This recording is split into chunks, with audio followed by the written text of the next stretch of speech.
Hello বন্ধুরা, তোমাদের সবাইকে রিয়াজ ব্লগে স্বাগত। আসলে তোমরা সবাই সুস্থ আছো, ভালো আছো, আমিও ভালো আছি। আজ একটা নতুন রেসিপি নিয়ে এসেছি, দেখতেই পাচ্ছ। এটা হচ্ছে কাতলা মাছ, দেখতেই পাচ্ছ। একটু কাতলা মাছের ভাবলাম একটু দই কাতলা বানিয়ে ফেলে। দেখতেই পাচ্ছ কাতলা মাছটা নুন হলুদ মাখিয়ে নিয়েছি। দেখো ভালো করে নুন হলুদ মাখিয়ে নিয়েছি। এদিকে কড়াইতে তেল বসিয়ে দিয়েছি, তেলটা গরম হয়ে গেছে। এবার একে একে মাছগুলো খুন্তি করে নিয়ে তেলেতে ছাড়বো। দেখতেই পাচ্ছ, ছেড়ে এপিটো পিঠু নাড়াচাড়া করে নেবো। দেখো দেখতেই পাচ্ছ, 3টে মাছ আমি দিয়ে দিয়েছি। খুব বেশি লাল করবো না, হালকা করেই ভাজবো। দেখো আরেক পিঠ উল্টে দিয়েছি।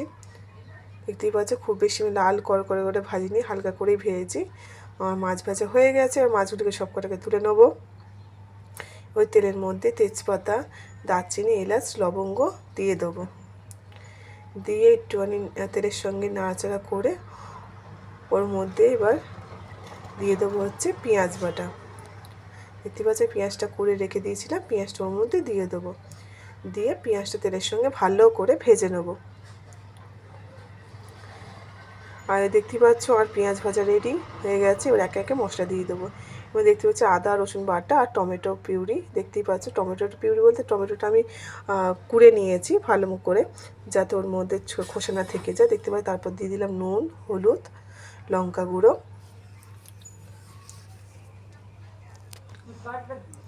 দেখতে পাচ্ছ এরপর এর মধ্যে দিয়ে দিয়েছি একটু চিনি আর অল্প জল দিয়েছি। দেখতে পাচ্ছ, দিয়ে একটু ভালো করে কষিয়ে নেব। আর বন্ধুরা আমার একটা জিনিস স্কিপ হয়ে গেছে, এটা হচ্ছে একটু অল্প করে জিরে আর অল্প একটু ধনে গুঁড়ো দিয়ে দিয়েছিলাম আমি। দিয়ে দেখতেই পাচ্ছ মশলা ভালো করে কষিয়ে নিয়েছি। এরপর ওর মধ্যে দিয়ে দেবো অনেকটা দই। দেখতেই পাচ্ছ দইটা আমি অনেকটাই নিয়েছি। এবার দইটা দিয়ে ভালো করে মশলার সঙ্গে কষিয়ে নেব।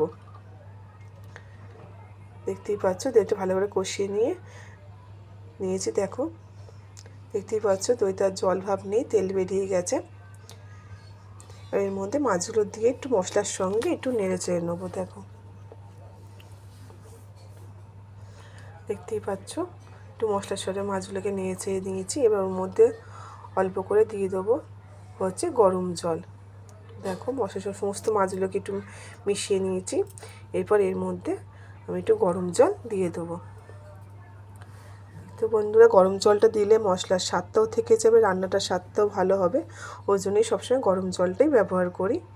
এবার দিয়ে একটু ঝোলের সঙ্গে মাছগুলোকে ভালো করে ফুটিয়ে নেব, যাতে মাছের ভেতর অবধি মশলার স্বাদটা ঢোকে। একটু চাপা দিয়ে দেখতেই পাচ্ছ, চাপা দিয়ে খানিকক্ষণ একটু ফুটিয়ে নেব। তারপরে দেখো দেখতেই পাচ্ছ তেল ছেড়ে গেছে, কি সুন্দর। চাপা দিয়ে রেখেছিলাম মশলা দিয়ে, দেখতেই পাচ্ছ কি সুন্দর তেল ছেড়ে গেছে। দেখো দেখতেই পাচ্ছ। আর এতে তো বেশি ঝোল রাখে না, আমিও বেশি ঝোল রাখবো না। দেখতেই পাচ্ছ এর মধ্যে এবার দিয়ে দেবো হচ্ছে গরম মশলা, আর দিয়ে দেবো আর একটুখানি ওপর দিয়ে একটু দই। দেখতেই পাচ্ছ ওপর দিয়ে একটু দই দিয়ে দিয়েছি। দিয়ে এবার ভালো করে মিশিয়ে নেবো। দেখো আমি যে ঝোল রাখিনি, দেখতেই পাচ্ছ মাছের সঙ্গে মাখা মাখা ঝোল রেখেছি। আর আমাদের দই কাতলা রেডি অ্যান্ড সার্ভ। ওপর দিয়ে একটু দই আর ধনেপাতা ছড়িয়ে দিয়ে সার্ভ করলে দেখতেই পাচ্ছ কি সুন্দর দেখতে লাগছে। তাহলে বন্ধুরা তোমরা অবশ্যই জানো তোমাদের এই দই কাতলা রেসিপিটা কেমন লাগলো, ও আমার কমেন্ট বক্সে জানানো ভুলো না। আর অবশ্যই করে আমার চ্যানেলটা যেন সাবস্ক্রাইব করতে ভুলে যেও না। আজকের ব্লগটা এতক্ষণ, দেখা হয় পরের ব্লগে। আমার সঙ্গে থেকো, পাশে থেকো। অবশ্যই করে আমার চ্যানেলটা সাবস্ক্রাইব করতে ভুলো না। তাহলে বন্ধু দেখা হবে পরের ব্লগে অন্য কোনো ব্লগ নিয়ে। Tata, bye bye.